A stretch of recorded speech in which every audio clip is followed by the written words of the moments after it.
آگے بڑھیں اور آپ کو بتائیں کہ پاک افغان سرحد سے خارجیوں کی دراندازی کی کوشش ناکام بنا دی گئی۔ 54 خوارج ہلاک ہوئے، مارے گئے خوارج سے اسلحہ و گولہ بارود کی بھاری کھیپ بھی برآمد کی گئی۔ خارجیوں نے شمالی وزیرستان کے علاقے حسن خیل سے دراندازی کی کوشش کی۔ سیکیورٹی فورسز نے خوارج کی دراندازی کی کوشش ناکام بنا دی۔ ISPR کے مطابق خوارجیوں کے خلاف کی جانے والی اب تک کی سب سے بڑی کارروائی کی ہے۔ پاک فوج ملک سے دہشت گردی کی لعنت ختم کرنے کے لیے پرعزم ہے۔ جرأت مندانہ اقدامات اور فیصلے ہمارے عزائم کو مزید تقویت دیتے ہیں۔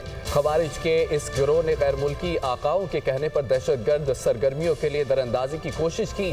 فتنہ الخوارج کی جانب سے یہ کوشش ایسے وقت میں کی گئی جب بھارت پاکستان پر بے بنیاد الزامات لگا رہا ہے۔ اس سے ظاہر ہوتا ہے کہ فتنہ الخوارج کس کے اشاروں پر کام کر رہا ہے۔ ایسے اقدامات ریاست اور اس کے شہریوں کے خلاف غداری اور دھوکہ دہی کے مترادف ہیں۔ پاک افغان بارڈر پر دراندازی کی ایک اور کوشش ناکام۔ سیکیورٹی فورسز کی مؤثر کارروائی میں 54 خوارج کا پورا گروہ جہنم واصل۔ ISPR کے مطابق 25-26 اپریل اور پھر 26-27 اپریل کی رات شمالی وزیرستان کے علاقے حسن خیل میں خوارج کے ایک بڑے گروہ کی نقل و حرکت محسوس کی گئی۔ سیکیورٹی فورسز نے کامیاب کارروائی کرتے ہوئے تمام 54 خوارج کو ہلاک کر دیا۔ انٹیلیجنس رپورٹ کے مطابق یہ خوارج اپنے غیر ملکی آقاؤں کے اشاروں پر داخل ہونے کی کوشش میں تھے۔ خوارج پاکستان میں بڑی دہشت گرد کارروائیاں کرنے کا منصوبہ بنائے تھے۔ ISPR کے مطابق ایسے وقت میں جب بھارت پاکستان پر بے بنیاد الزامات عائد کر رہا ہے، فتنہ خوارج کی اس کارروائی سے واضح ہوتا ہے وہ کس کے اشارے پر کام کر رہے ہیں۔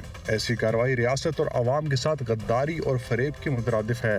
حالیہ قومی سلامتی کمیٹی کے اجلاس میں اس بات پر زور دیا گیا کہ بھارت کا اسٹریٹجک مقصد پاکستان کی سیکیورٹی فورسز کی توجہ دہشت گردی کے خلاف جنگ سے ہٹانا ہے تاکہ فتنہ الخوارج کو سانس لینے کا موقع دیا جا سکے جو ہماری مسلح افواج کے بھرپور حملوں سے بری طرح پسپا ہو چکا ہے۔ بیان میں کہا گیا کہ سیکیورٹی فورسز نے غیر معمولی پیشہ ورانہ مہارت اور مستعدی کا مظاہرہ کرتے ہوئے ایک بڑے سانحے کو بروقت روک دیا۔ یہ دہشت گردی کے خلاف جاری مہم میں کسی ایک کارروائی میں خوارج کا سب سے زیادہ جانی نقصان ہے۔ سیکیورٹی فورسز سرحدوں کے دفاع اور دہشت گردی کے مکمل خاتمے کے لیے پرعزم ہیں۔